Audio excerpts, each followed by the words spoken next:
Hörmətli izləyicilər, kanala abunə olub like etməyi unutmayın. Günün xəbərləri təqdim edir. Son 5 il ərzində Azərbaycanda ilkin və təkrar bazarda mənzil qiymətləri 46% artıb. Günün xəbərləri Xəzər TV-yə istinadla xəbər verir ki, bu barədə Mərkəzi Bankın yarımillik maliyyə sabitliyi hesabatı əndə məlumat verilib.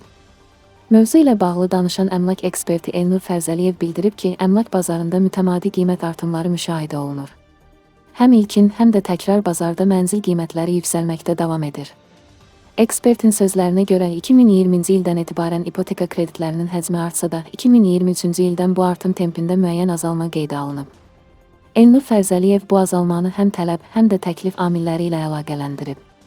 Onun sözlərinə görə ipoteka və kredit zəmanət fondu hesabına verilən kreditlərin limitli olması, eləcə də bankların maliyyələşmə strukturu onların öz vəsaitləri hesabına ipoteka kreditləşməsi imkanlarını məhdudlaşdırır.